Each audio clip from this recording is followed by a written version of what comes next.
Okay, good afternoon, everyone. Let's get started with today's class. So, I did mention in last class that I'm kind of done with the D2A converters. Well, it's not true. I realized that I didn't cover one aspect of D2A converters, which is quite an important factor. So, in today's class, we will look at this aspect of DAC waveforms. Okay.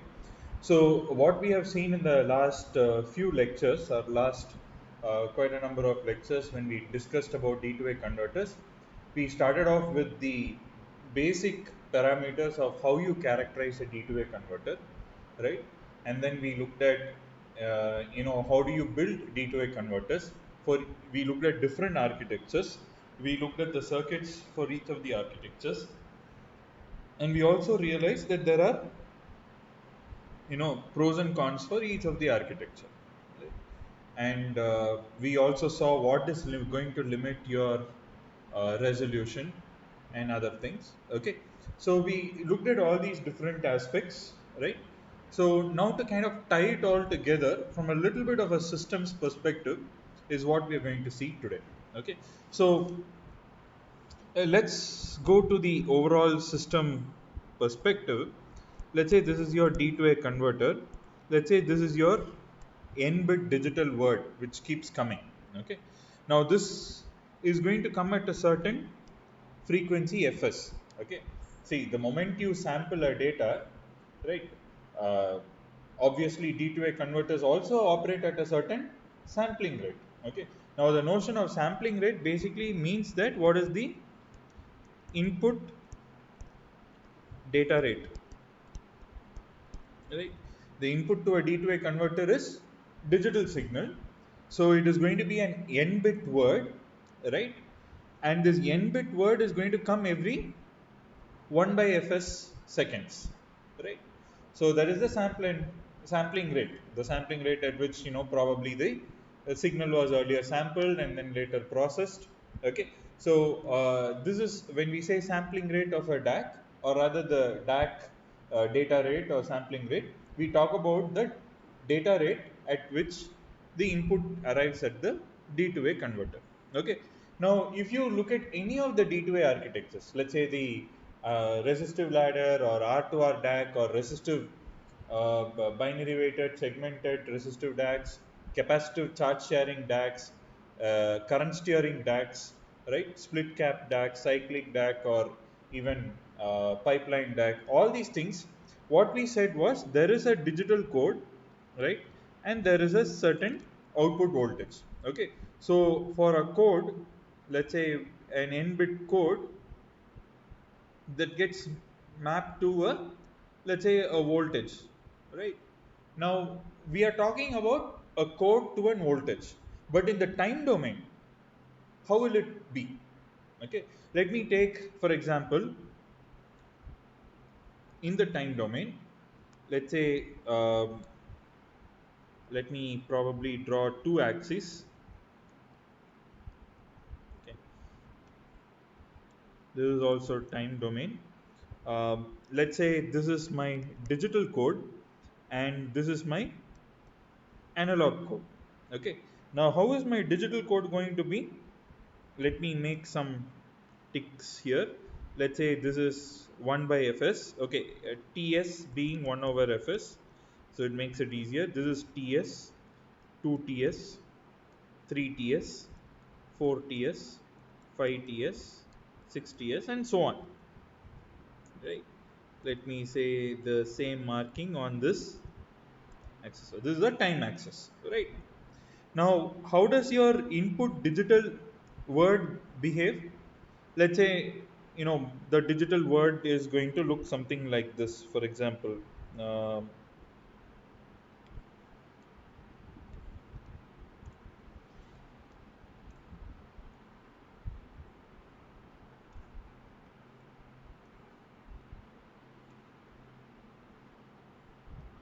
okay, now these are all specific codes, right? Let's say this is let's say this is code 3 4, you know so these are all discretized values, and let's say at time t equal to 0 you have this symbol. Okay, now these are your digital codes. Now what will happen at the output of this D to A converter? You are going to get something like this, right? You are going to get, there is a voltage. Okay, let's say this was this code was, let's say, the digital equivalent of let's say 5, let's say this was 9, let's say this was 13, let's say this was 18, and let's say this was some 7. Okay, this is, let's say, 12, let's say this is 3, something like this. Whatever I have written in decimal form, I assume that it was a, it has a binary equivalent, which is the digital code. Now this is how your input happens. Now what your D to A converter is going to do is, it will basically settle, right? So each of these things will basically, let's say this is settle, and then what will happen, whatever we saw till now is going to be like this, right? And then once this code 9 comes, let's say it's going to kind of rise to this code and then be here, then it's going to rise here, be here. Okay, and then it's going to be go to 7. Okay, 7 is some, oops.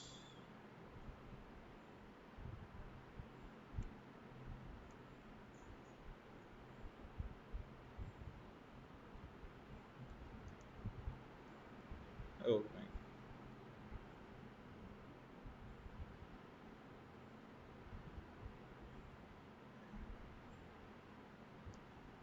Okay, this is a large jump, it is going up, right? And then it has to kind of come down.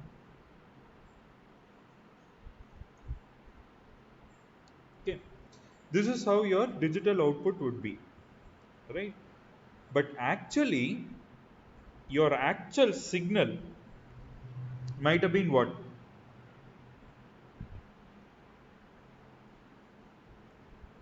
Right? This, the dark blue line which I drew, right? That would have been the actual signal which has been sampled like this. Okay. But what are you seeing here? Your DAX output is very different, right? It is not that smooth transition from one point to another. It is going to one voltage, it is staying there. Let's say you have a resistive divider, you go to that code, there is an RC, it charges up to that particular voltage, stays there, right? Or even for that matter, resistive DAC or capacitive charge sharing DAC, what happens? As you change the voltage, the charge gets distributed, right? And then it raises to a certain voltage, right? And then it goes to a certain voltage. Current steering DAC, what happens? The bits switch, and then there is an R, there's a parasitic C, there's an RC, it will rise and fall to that particular voltage, and then remains constant there. Okay, you don't see this smooth curve, which is actually the original curve, right? Let's say the dark curve which I have drawn, the top graph, was the actual thing that was sampled, or what, that is the actual voltage which should be given out. But then you have something like what I have drawn. Okay, now how do you get back that voltage? Okay, so let us try to understand that. Okay, now if you kind of carefully look at this thing, mathematically you can say, right, V out is nothing but what? You have the digital equivalent of, you know, let's say V of D n. V of D of n is what? N is the sample index, right? So V of Dn multiplied by a pulse function like this, 0 to Ts.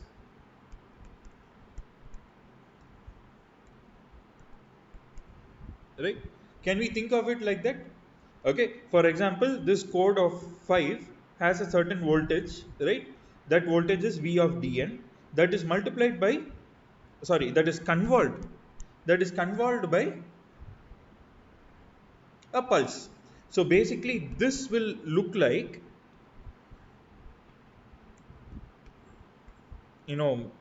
I have a certain voltage, another voltage,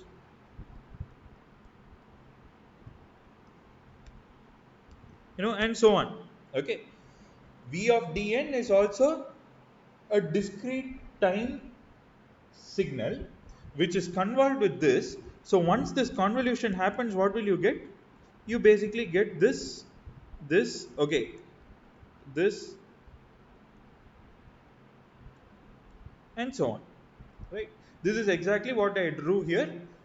Only thing, instead of sharp edges, I said, okay, there is going to be an RC circuit there, which is why it will kind of have a first order charge or discharge waveform, right? So this is how it is basically going to happen. This is exactly what we have done in all the DAC architectures that we have seen. Okay.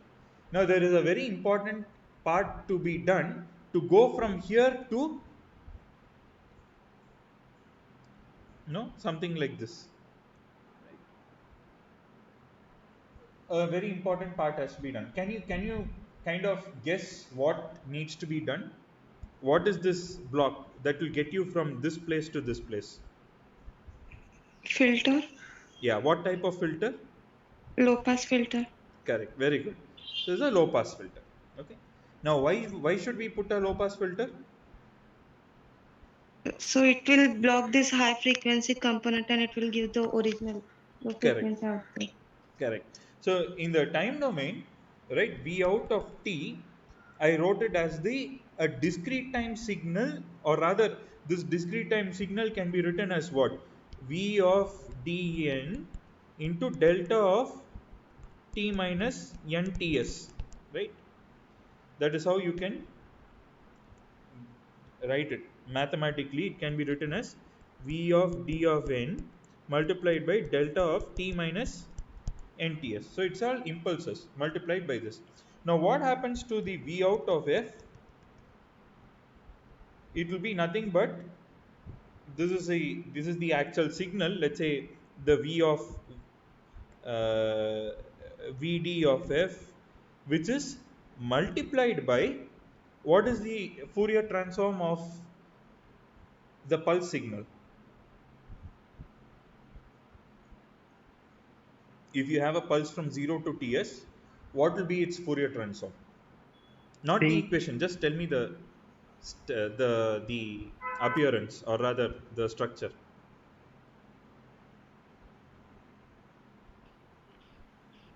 Yeah, someone was about Sinc function. exactly, right? A square function in time domain will be a sinc, right? And where will be the null of the sinc? Pi minus pi. Correct. So in terms of frequency, Fs by 2. are you sure? Is it pi or yeah, it's pi, but basically this will be at fs. This null will be at fs, the next null will be at 2fs, and the next null will be at 3fs, and so on. Okay. And this is your sinc x by x, right? Sin x by x function, which is basically sinc of x. All right. So now what you're doing is, let's say your Vd of f, or rather Vd of n, right? Actually, if you see, it is a sampled thing. If you look at this Vd of f, basically you remember when you sample a signal, what happens? Let's say you have this is your actual, let's say the frequency component, or rather, let's say this is your actual signal. It gets repeated at every harmonic of fs, right? This Vd of f, which is the Fourier transform of Vd of n into delta t minus nts, is basically what the frequency, what shall I say, the spectrum of the actual signal being repeated at all the harmonics of fs, right? Why is it repeated? Because of that delta, right? Del t minus nts. So the Fourier transform of del t minus nts summation is basically going to be another summation of all delta of f minus nfs, right? So we know that once you sample the system, the actual continuous time equivalent of the spectrum is going to be something like what I have drawn. Okay, so now what will be the output spectrum?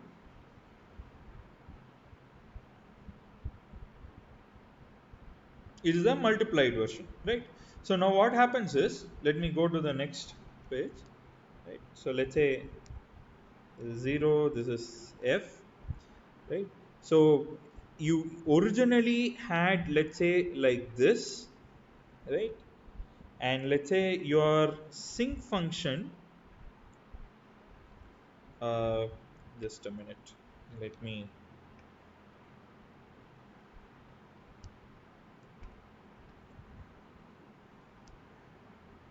let's say fs,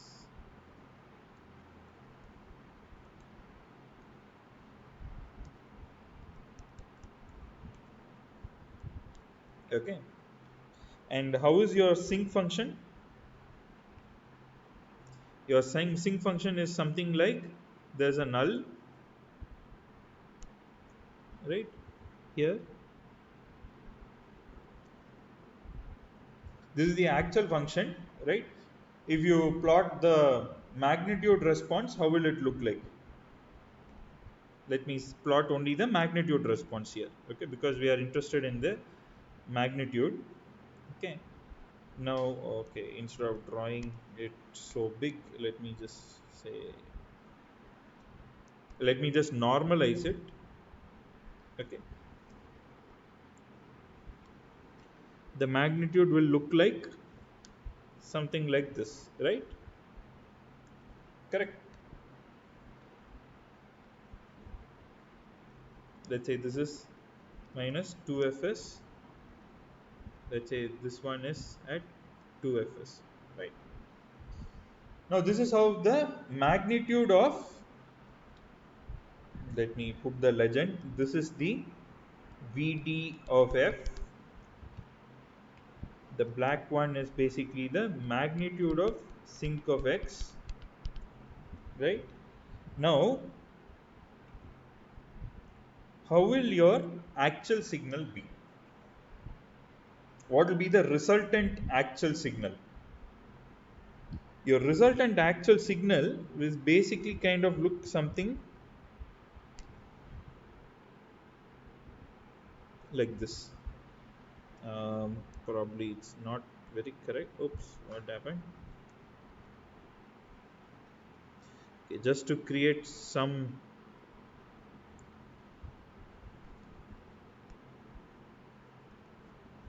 okay, this is how your output signal for the baseband. And at fs, what will you have? You know, the red and the dark red and the black curve need to be multiplied. So what will you have? You will have something like this, right? And you'll have something like this. All right. So this is your actual V out that you are getting from your D to A converter in the frequency domain. Okay. Now what is the duty of our low pass filter? Our duty of the low pass filter is to get rid of the stuff which is at Fs, and of course here also you will have some smaller stuff. Okay. Now these are all what are called as DAC images. Okay, in the frequency domain, these are called as DAC images. All right. So what happens is, so now we know why these DAC images are coming, right? There is this sinc function, and the sinc function does not fully get rid of whatever is there around the fs. Only at, you know, fs to fs it goes to a big null. Otherwise, there is a bandwidth around it where it experiences a certain transfer function. Okay, so all these things are called as DAC images, which is why you want to put a, a low pass filter which will be like this. Okay, let's say this is your low pass filter. Now, as you can very well see, the low pass filter itself has got certain limitations. You cannot put a very high order low pass filter on chip because it will take a very large area. And also, not only that, you'll run into a lot of linearity issues, right? see, you try to keep usually you want to get the maximum swing out of your DAC. Okay, that is, you want your DAC to be as close to rail as possible. Okay, exact rail to rail is not possible, but somewhere close to as much as possible. Okay, so it means that the output of the DAC itself is going to be a large signal. The signal swing at the output of the DAC is going to be quite large. Okay, so the output, the op amp which is there, the output buffers that you will have, all of them have to have almost rail to rail capabilities, right? Now on top of that, when you put an active low pass filter which has a very high order, now the non-linearity of the low pass filter will also kick in, because now it is no longer a small signal, right? That you must understand very well. So if you have, supply voltage of 1.2 volt and 0, your output of your DAC, the peak to peak swing can go up to almost 800 900 millivolts, okay, or at least 600 to 700 millivolts. Okay, 600 700 millivolt of swing for a 1.2 volt supply is definitely not small signal. So what will happen? You will push your low pass filter into non-linearity. Okay, so which is why high order low pass filters are not possible.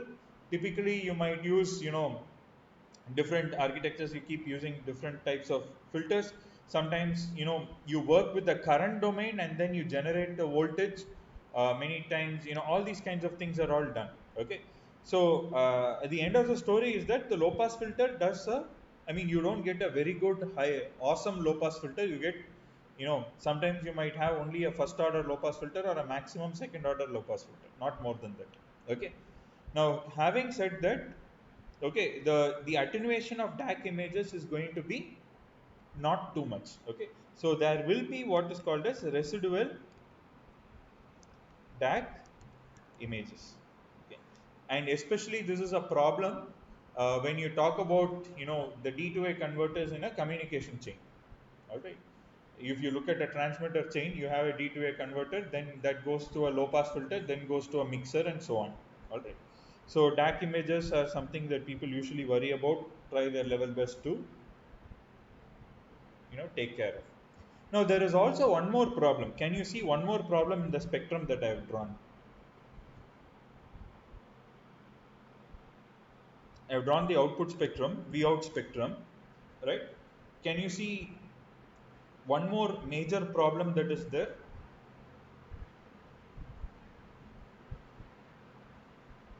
One problem is DAC images.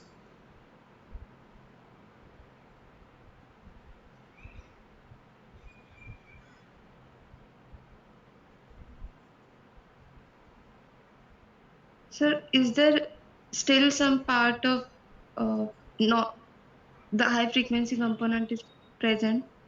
Is it like that? Yeah, that we already talked about. No, you have DAC Yeah. images, the sync is not able to attenuate properly. So you end up using a low pass filter. Low pass filter also does not do a very complete job. You'll have some residual thing. Usually you'd say, okay, the DAC images must be 80 dB below the thing, or 60 dB below the thing, 70 dB below the full scale voltage, and so on. There will be some specs like that. Okay, that we have already talked about. Just look at the actual signal in the baseband. Yeah, its amplitude is lower than what we expected. It is not matching It is not matching. In what way it is not matching? the Correct. shape of the signal. Right.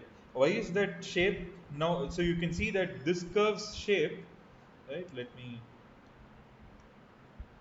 This V out curve shape and the VDF shape is not the same, right? Why is that? If you go at the higher frequency end of the baseband spectrum, right, you can see that there is some attenuation. That attenuation is coming from where?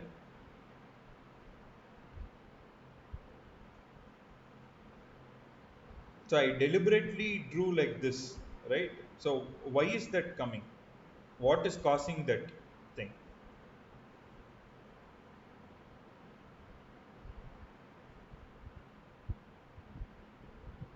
So is it the filter again? Which filter? The low pass filter. No. Low pass filter, I drew the transfer function as being straight here. Yeah. Yeah. Okay.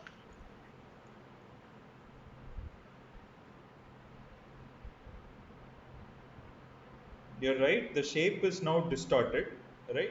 The spectrum of the output signal is not what it is actually supposed to be, right? It's supposed to be like this. There is some attenuation at higher frequencies.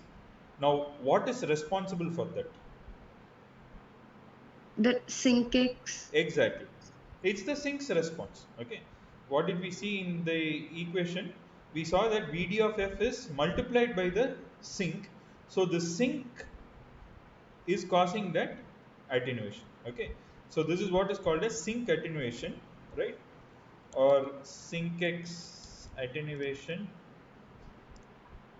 or shaping. All right. So that is actually a problem, okay, because of the sink response. It is shaping your spectrum, which means that the lower frequency components in your spectrum, right, this point does not have any attenuation. Okay, this point is fine, but as you move away from DC, as you go to higher frequencies in your baseband spectrum, right, the baseband spectrum is now experiencing some attenuation. All right. Now, this is because of the sink response, and so the solution to sink attenuation is to put a pre-distortion, or sometimes people call it as pre-emphasis filter. Okay. So actually, I found a PDF from Texas Instruments, which where they had all this spectrum and other things very nicely done. So what I will do is I'll just shift over there, and whatever we have seen here, the signaling scheme here, where it is multiplied by TS, this is what is called as non-return to zero signaling. Okay. It's called as NRZ, or non-return to zero signaling. Okay. So what I will do is, let me just move to that presentation. Okay. And that will, this is, I picked it up from Texas Instruments website. As many of you might know, Texas Instruments is a company which produces a lot of A to D, D to A converters, and a lot of other analog ICs, and even some digital ICs and so on. Okay, so this of course we know, right? So this is what is called as the reconstruction waveform, and you can see that a sine wave, right? This is the non-return to zero waveform, the pulse waveform that I drew. Here they have just normalized it to the sampling time. Okay, it is from 0 to TS. When you normalize it to TS, it becomes 0 to 1. All right. So you can see that just like how I drew it for an arbitrary waveform, here they have shown for a sinusoidal waveform, right? So this is your MATLAB plotted sink response, the magnitude of the sink response. Okay, and here you can see what is the actual waveform. It is a sinusoid, right? The sinusoid, after your sampling and sink response, you actually should get only this single tone. You can see this this blue line very close to the DC line. This blue line is your actual signal, right? Because a sine wave is a single tone signal. Now you can see that this gets repeated at Fs. So this is also normalized output frequency, which is given by F out by Fs. Okay, and you can see that it has repeated on either side of Fs, either side of 2Fs. Okay, and this plot is actually, you can see that the unit is called as dBFS. I think I mentioned once earlier also. dBFS means dB full scale. So for example, the full scale voltage of your DAC, let's say, is 800 millivolts or 900 millivolts. So you give a full scale sinusoidal signal, right? And it becomes, and the way you plot this is 20 log of V out divided by the full scale voltage. Okay, so if you give a full scale sinusoidal signal, the output will be 0 dB, right? And this everything is normalized to the full scale voltage of your DAC. All right, full scale voltage meaning if you go to all ones, what is the output voltage? Okay, or that's the thing. All right, okay, so this is how your actual spectrum will look like at the output of your DAC. All right, now this is called the Nyquist zone. Nyquist zone is basically Fs by 2. This is your the Nyquist zone 1 is from 0 to Fs by 2. This is your actual signal zone. Okay. And you have all these other zones which you really don't need. You need to get rid of them. So first Nyquist zone is from DC to Fs by 2, which is your actual zone. The other things are all more that way. Okay. Now this is the, so here you can see the sink attenuation, right? So of course they are just going back between, the reason that you have this staircase waveform is because of all the harmonics around multiples of Fs. Okay, that's what needs to be filtered out. And I mentioned, pre-emphasis or pre-distortion. So this is your zoomed in response of your sin x by x. Okay, sinc x is having this particular waveform. Now in the, because now you have the advantage that your actual signal is in the digital domain, right? So in the digital domain, you can easily put what is called as you can put a FIR filter whose response is a high pass response, okay, which is exactly the inverse of this sinc x response. Okay, so if this is your response of your FIR filter, which is implemented in the digital domain, and then the output of the FIR filter is given to your actual DAC, the corrected response is going to look like this. This is what is called pre-emphasis, or pre-distortion. It's not actually pre-distortion, it's called as pre-emphasis. Okay, pre-emphasis is done to basically amplify the signal at higher frequencies, and this is done in the digital domain because the data, basically it is all in the digital domain. Okay, now on top of that, this is, of course, they have shown a fifth order low pass filter with inductors and capacitors. This you can do if you are doing a doing an on board implementation. Okay, so if you are having a DAC IC and you want an output where you are, you can put all these inductors and capacitors on your PCB, and you can remove the thing. Okay, but many times what happens is you have systems on chip, right? For example, if you take a communication transmitter, you have the DAC feeding a mixer, and then going, DAC, you have a low pass filter on chip, mixer on chip, driver amplifier on chip, power amplifier on chip. The whole thing is a system on chip, right? So this low pass filter has to be done on chip. So there you can't put so many inductors and capacitors. Okay, and this is what is called as a reconstruction filter. So you can see that it is made flat because of the pre-emphasis. Okay, up to Fs by 2, you try to keep it here, right? Here, of course, there is a roll off even further, but then if you do it properly, you can get till here, and then you have the attenuation. Okay, so this is what they have done, and this is a MATLAB simulation showing the same thing, right? The staircase waveform is the raw DAC output.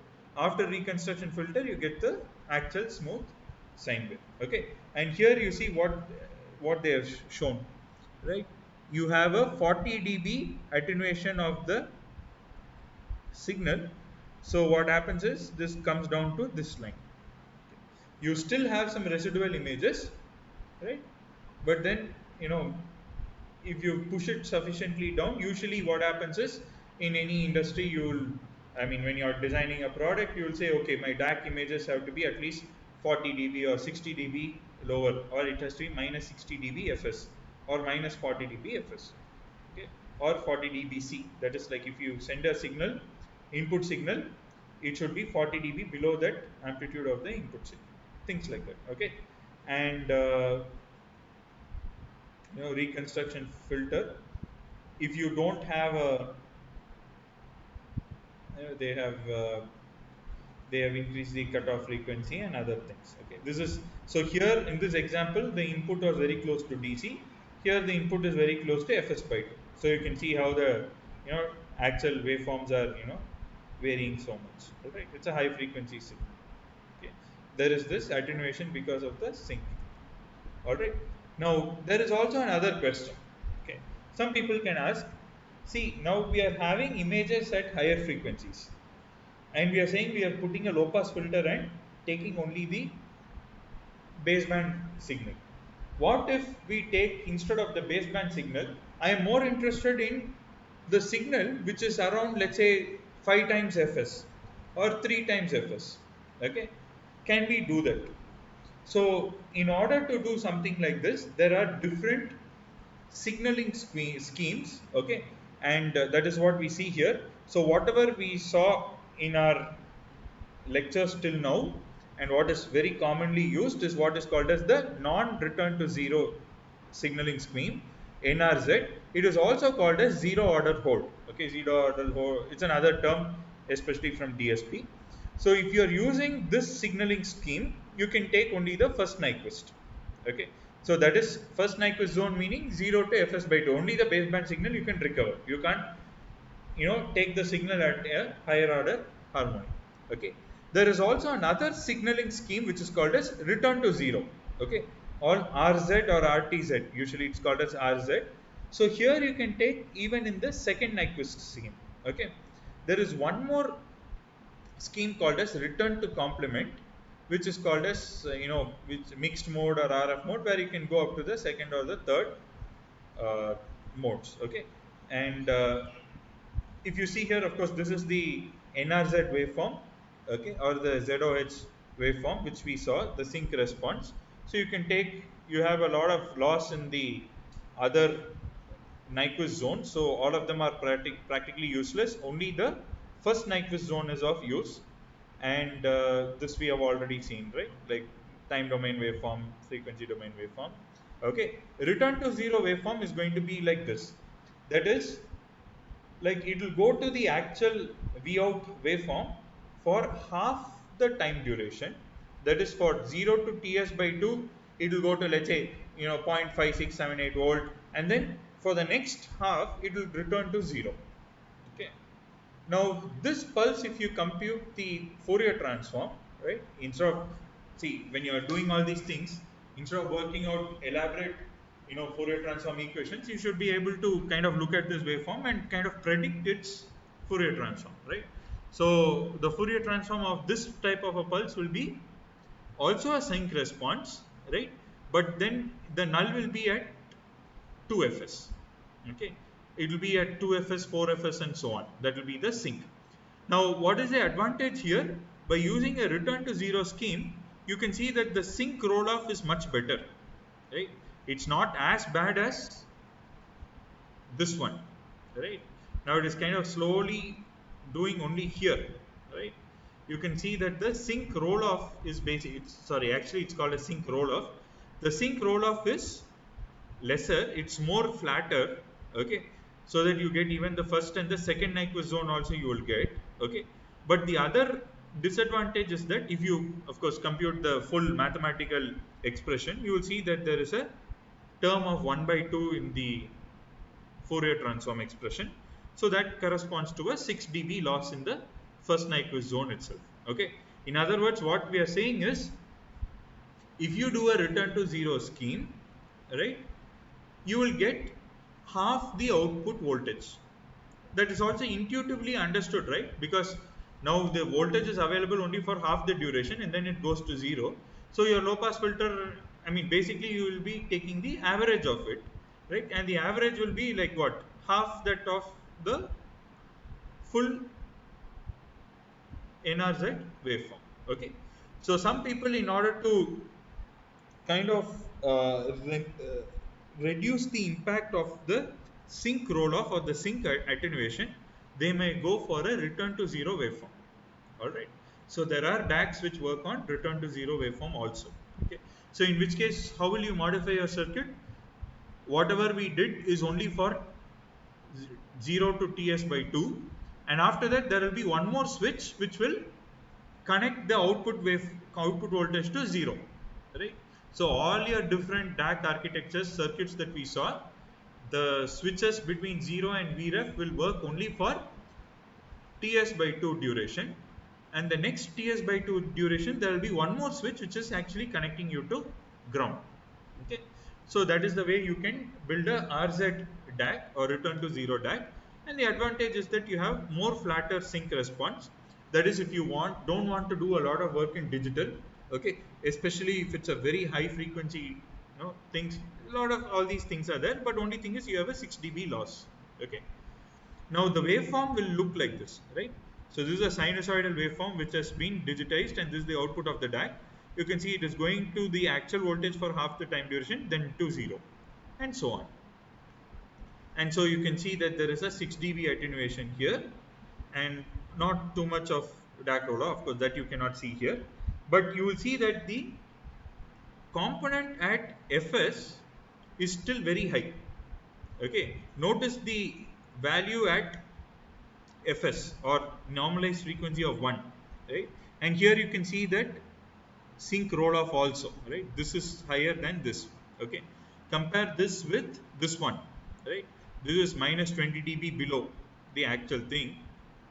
Here you see it is very close to the fundamental tone. So which means you can recover the signal even at Fs if you want. Okay, that's why they say the thing extends up to 2 Nyquist zones. The return to complement waveform is basically like this. Okay, this is probably possible at for differential DAC. Okay, all the DAC architectures that we saw was single-ended. The whole thing can be just used for differential also. The only thing is, if you are using a differential DAC, the same thing happens in the other terminal of the op amp also, and you have feedback on both sides. And it's a fully differential op amp, so it will be a negative feedback. So the minus terminal of input will be connected through RF to the plus terminal of the op amp. Okay, so you have negative feedback, and you have same thing, you have a fully differential op amp instead of a single-ended op amp. Okay, and here what will happen, you will basically connect to the complement of the whole thing. Here if you take the Fourier transform, obviously the DC voltage will be 0, right? So there is a null at DC, and then you have a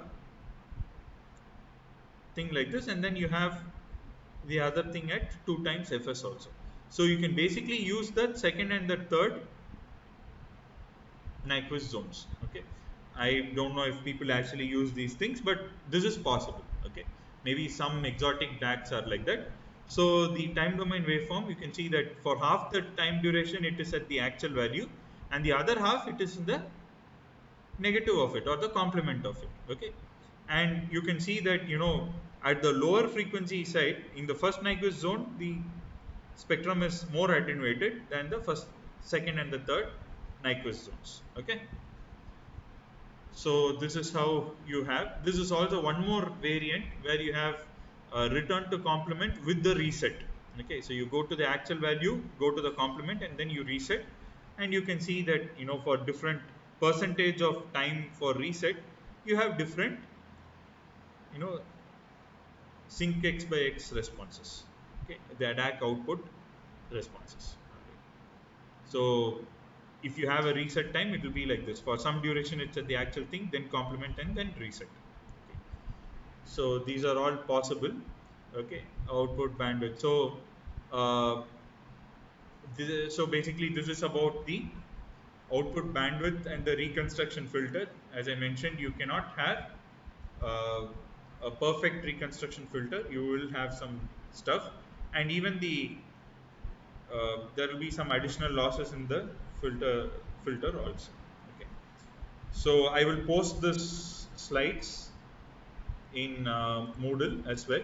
So any doubts, any questions? Okay, so hopefully we have yeah, Ankit, you had some question? No, sir. Yeah, okay. All right, so with this we will wind up our discussion on DACs. Next week we will start off with the A to D converters. Okay, so hopefully let's say I said March 12th we'll have the presentations. Instead, let's say I'll give you some more time. March 15th which is Monday. Monday's class, that is, you have one more week. Monday's class will be converted to presentation time, where each of you will have to present your simulation results of your sample and hold design. Okay, all right. And the next assignment or thing would be that you will have to go through a D2A paper, understand how it is working, and make a term paper presentation. Okay, that I will give the detail. I'll upload the papers and then I'll let you know. Okay. All right. Okay. Thanks everyone. Have a nice day. Bye bye.